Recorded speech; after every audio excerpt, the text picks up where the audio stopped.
Have you ever gotten that feeling inside that you know you should be taking action today, but you just can't get yourself to do it? You rationalize to yourself that you'll do it tomorrow or maybe the next week when things aren't right, and then you come to that time and you push it off again. Why is it that we can't help ourselves from procrastinating? So in this video, I'm going to talk about 7 different tips that we can start to use to stop procrastinating, to take the action that we know needs to be taken in order to see the results that we want to see. If you're new to the channel, my name is Bennett Schwartz and I'm a high performance coach. I help people both personally and professionally to make sure that they're living the lives that they want to be living. If you want to be living a richer life, make sure to hit the subscribe button down below. In order to see certain results, we're going to have to be disciplined in certain actions to be able to get those results. So here are 7 tips that we can start to do to make sure that we just take that action consistently. For the first idea, I was talking to one of my clients and he was telling me how he doesn't like procrastinating. And when I asked him what he wants to be doing instead, he didn't really know. And I thought it was very interesting because so many times we might be wasting our time, but we don't know what we want to be filling our time with. If we can start to understand what is it that we want to be doing, how is that we want to be filling our time, then that's going to be the first step that we can start to do. Because having the proper schedule is going to make us be less emotional about the decision and more practical in terms of taking the action that we want to be taking. So getting really clear in terms of what it is you want to be doing in the first place is going to be the first step. And setting yourself up in that way is going to be extremely helpful when it comes to moving forward with the things that you want to be doing. So whether it's in your business, whether it's in your hobbies, whether it's in with your relationships or any other area of your life, if you are looking to get more productive,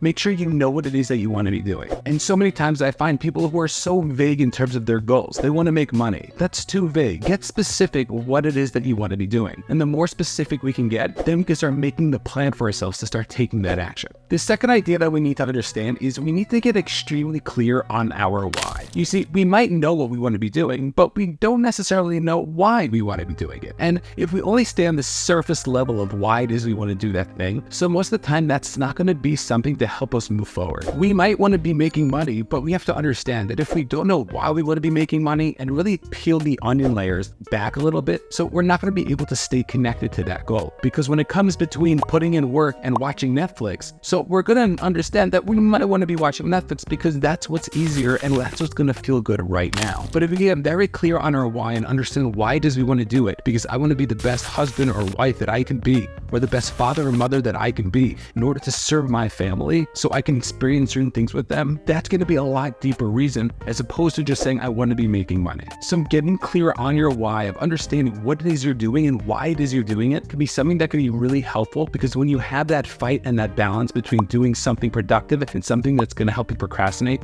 understanding that why is going to help you keep you grounded to take that action. For the third idea, we need to understand that we have to get the activities that we're looking to do more exciting. You see, after we have an idea, that initial excitement tends to wean off after a couple of days or maybe weeks. But if we can start to understand how we can keep that excitement and to get real clear on what it is we're doing and making sure that we're having that energy, it's going to help us continue to take that action. Because if we know we can start to see results quicker, if we know what it is we're doing and we can continue that emotional excitement, it's going to help us move forward. The biggest reason why most people don't continue on their goals after January 1st is because they lose that initial excitement. When they're looking to pick their goals, they get so emotionally attached to it, but it's all based on emotion and not based on logic. And then once our mindset starts to shift, we end up realizing that there's so much more that we can be doing. But once that balance starts to shift the other way around, we have to realize we have to try to figure out what it is we can do to emotionally get attached to it. Whether it's gamifying what the actions you're going to be doing, whether it's even just checking things off a to-do list, which feels nice inside, we have to try to strategize what is it that we can do to continue to make it exciting. Because by making it exciting, we're going to allow our emotions to kick in,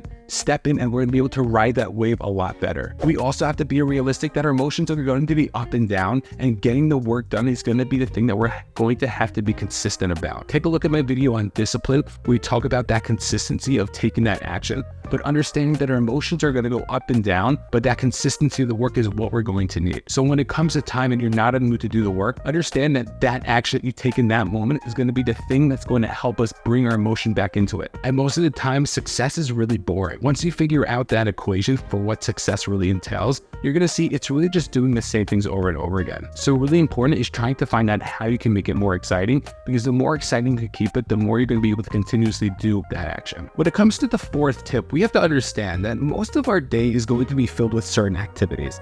And if we can have an ideal day and be so productive from morning to night, so yeah, we're going to feel like $1,000,000. But we have to understand that when we're trying to go in and out of our days, we have to try to give ourselves a slot of time where we know we're going to be able to move the needle a little bit. Jim Rohn talks about this idea where there are certain activities that are major activities and certain ones that are minor activities. There's certain things that we're going to just do because we're going to do and they need to get done, but they're not as important as the things that are really going to move the needle. So understanding if we could give ourselves a framework, and Craig Ballantyne says you should have about 60 to 90 minutes of focus time. We're going to be able to give ourselves a certain amount of time each day where we can start to focus to move the needle. One of the biggest tricks that people do is that they end up quote unquote getting busy with things, but those things aren't going to be helping us reach our goals quicker. So understanding that there's certain things that are major activities, certain things that are minor activities, and if we can give ourselves a focus time to allow ourselves to take that major action, things are going to move a lot quicker. We might not even need 8 hours a day to do those things, but understanding that if we could just give ourselves a consistent allotted amount of time every single day, we're going to be able to move things quicker and to be able to reach our goals a lot faster.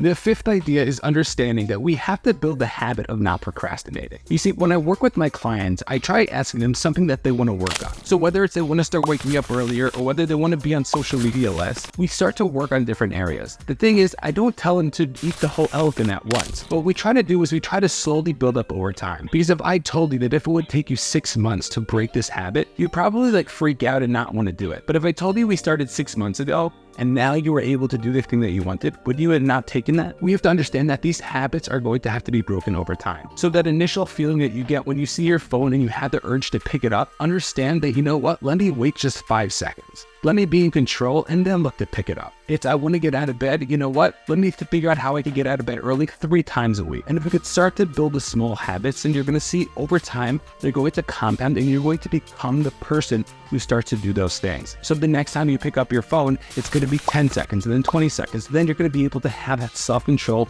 to not pick it up in the first place. And the same thing applies to waking up. 1 week, you might wake up 3 days, then the next 4, the next 5, and then 4, then 3, then 5. And we're going to see that over time, though, we're going to start to build that discipline to start waking up when we want to wake up. So recognizing that if we could start small and work on those disciplines, it's going to really help us build those habits to start to see the success that we want. The sixth idea is understanding that there are going to be things in our lives that are going to be pulling us in all different ways. And we have to get rid of those distractions. And what's cool is that we can actually check on our phones what it is that is distracting us. And by understanding what those things are, we're going to be able to really make sure that we can put the boundaries in place. So whether it's only looking at social media starting in the afternoon, or whether it's only looking at the news once or twice a day, recognizing if we can start putting in those specific boundaries, we can start to get rid of those distractions. Because if we can start putting in place rules for ourselves, so we're going to be able to start to see that success that we really want. Knowing our distraction is going to be the first part to making sure that we're not going to be drawn to be doing things we don't want to be doing. And the seventh and final tip is our timing. You see, in life, we only have a certain amount of time, and it's one of the resources that is really limited in terms of what it is we can actually take advantage of. So if we can try to figure out what it is we can be doing with our time, even in such a small way, we're going to be able to start to see the success that we want. Because if I would have asked you 10 years ago, if you would have been able to do something 20 or 40 minutes a week, how much further along would you have been? And the answer is you'd probably be a lot further than you are now. So what is something small that we can start to implement on a consistent basis to make sure that we can do it over time and letting time do the magic for us and compound the success that we really want? Understanding that time is literally of the essence and we all have to make that ability to do the thing that we want, but taking advantage of our time is going to be the biggest key. Let me know which one of the 7 topics you found most helpful in the comments down below, and maybe I'll make a video specifically on one of those videos. If you enjoyed anything, make sure to also hit the subscribe button and take a look at this next video, which you're really gonna like.